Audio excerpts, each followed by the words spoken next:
took Johnny for like, I don't know. I thought Swayze, when I first saw Dirty Dancing, I thought he was the epitome of cool. The leather Yeah. jacket. I mean, amazing. And he references Dirty Dancing as like his breakout role, which it was. I get that. But he'd been working for a long time. He'd done Outsiders. He'd done Red Dawn, for God's sakes. Like, Yeah. major movies. And I guess the way they talked about Dirty Dancing, it made it like he burst onto the scene, but he had been north and south. He was this long-running miniseries. Uh, he'd been around. Everyone knew Patrick Swayze, I guess, and certainly Dirty Dancing put him on the next level. But he was a star, certainly by that point. Oh, easily, yeah. And coming into Roadhouse, he was 37 years old, around 37, 38. Yeah.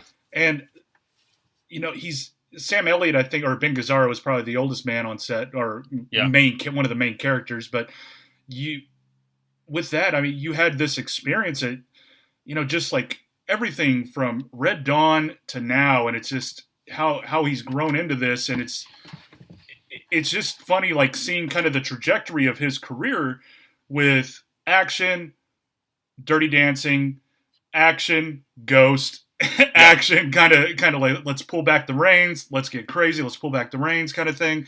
And when I think of Dirty Dancing, kind of what you were touching on, I think of that as like Titanic in the early 2000 or late 90s, whenever Titanic came out. I forgot, 97, 98, somewhere around there.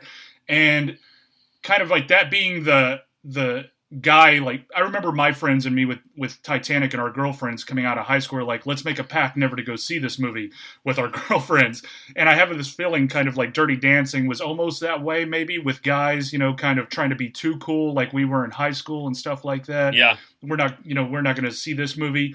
But then you watch it alone at home, and you're like, oh, fuck it, I'm going to watch this movie. Yeah. And it's a shame, too. Yeah.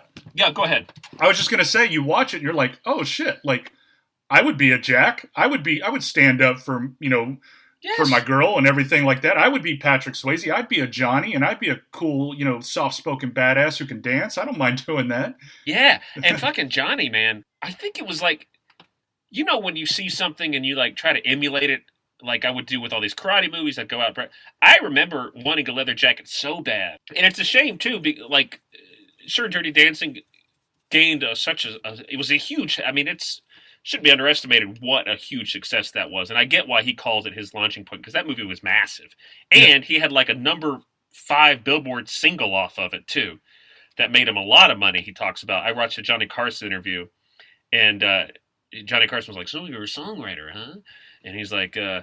And he's so nervous and awkward on this interview. You should watch it if you get a chance. And he's like, I wrote one, She's Like the Wind. And the audience is like, yeah. He's like, are you making any money off of your songs? And he's like, oh, yeah.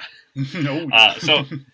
So like, gosh, I just remember wanting to emulate that character. It's like the first time I remember wanting to do that was seeing Dirty Dancing. Yeah, it's crazy. I guess since we're already on track with Patrick Swayze, like let's talk. Let's talk a little bit about him. It's we've already talked about what he's amassed.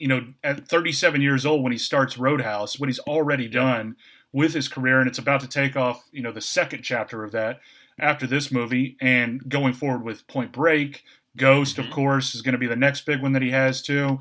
But like we mentioned, he was trained, starting at like 3 years old to start dancing with his mom's studio, who in that time, he's talked about how Texas, rough, too. Small town outside of Houston, that his mom was like the enforcer of the family. And, there came a point in his time in his life with his dad telling, his mom, because she apparently hit him a couple of times, and him saying, look, if you don't stop, we're getting a divorce, and having the dad be the focal point of that. I don't want to bend genders here or say that, women can't do that. And of course there are bad people, but it's just crazy seeing that kind of, when you hear that too, when I first read about that and hear that, it makes sense. Like, you see Patrick Swayze as Dalton, as Johnny, as these like soft-spoken guys, though, who can turn it on for something else. And that comes from his mom, but also the toughness comes from his mom too, that he says. Yeah, that's interesting. I hadn't heard about the I don't want to call it reverse abuse. Abuse is abuse, but Right. the mom being abusive to the father.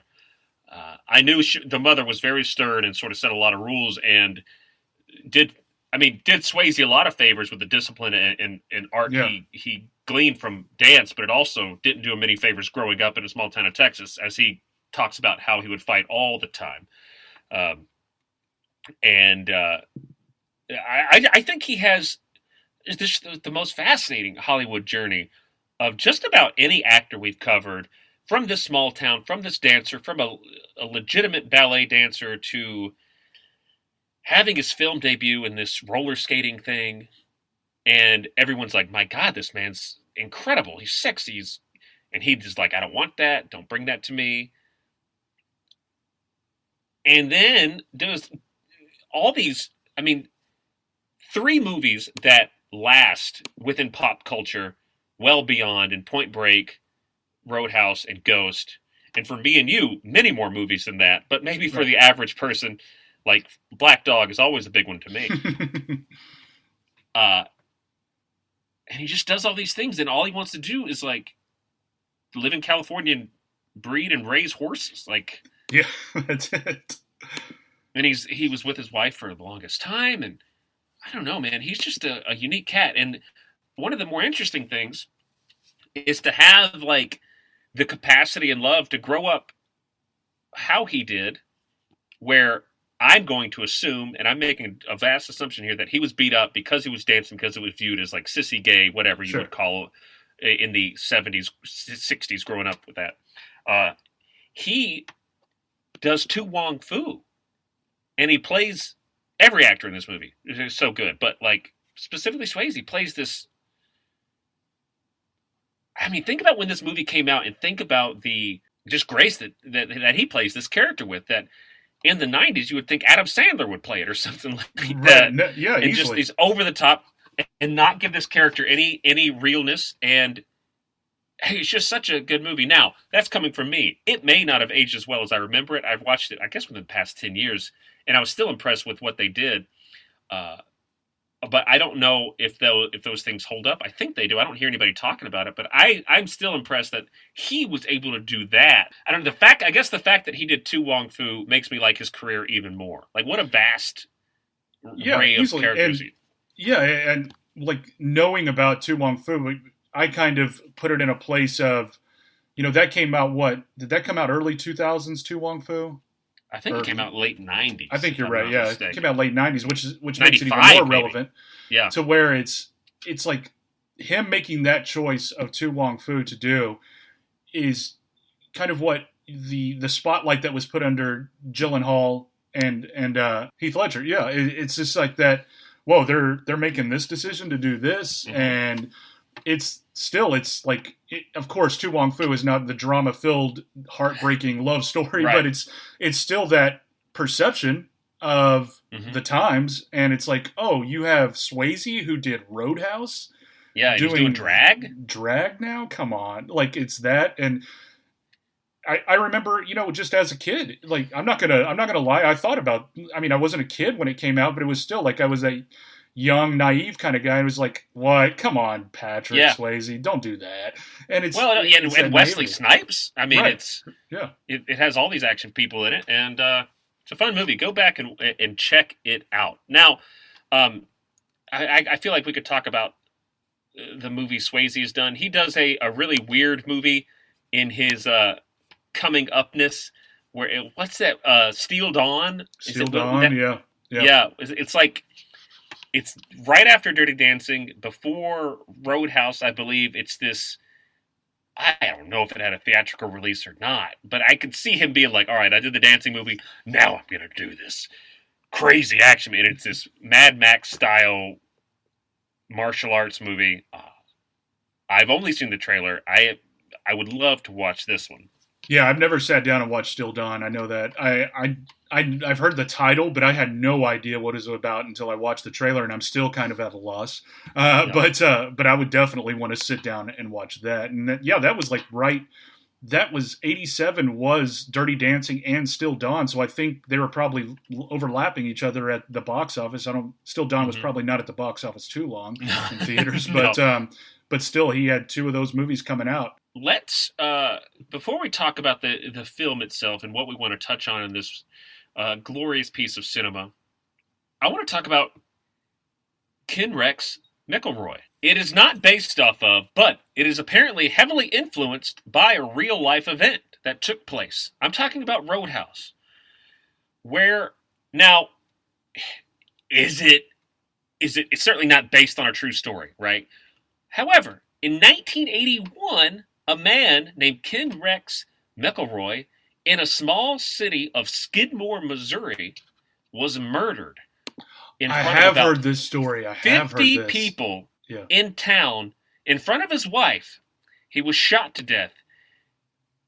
And no one was charged and no one came forward, even though maybe 50 people saw it happen on a public street. He was like the town bully, right? Or something like that? Like the town bully. Yeah. McElroy was the town bully, and in around 1980, 1981, he apparently shot an old store owner around 70. The store owner was around 70. His name was Ernest Bowenkamp. Now, this wasn't all McElroy did. He apparently has a rap sheet, and the thing is he was terrorizing this town, but they could never lock him in. So there was abuse, theft, murder. I saw one thing that had him for child molestation. And nothing, he kept getting out, and he kept causing problems. He was drunk. And talking to the sheriff about what to do and how to feel safe, because when he had shot Bowen tried to press charges, and he was basically it all was finished, and he got out of the court system, and he started terrorizing Bowen. And the citizens of Skidmore went to the sheriff and what can we do? He's like, you should start a neighborhood watch. Now, never engage this man directly, but you can call police as soon as it happens, and you guys can be watching out for each other. So basically they did this, and somehow the group is formed, and he's at a bar. News starts traveling to the neighborhood watch that he's at a bar. Maybe he's causing some problems. He's been harassing Bowen, saying he's going to kill his family. What happens next is sort of up in the air. He leaves the bar, buys a six-pack, sitting in his truck. Two men approach with rifles and shoot him dead in his car.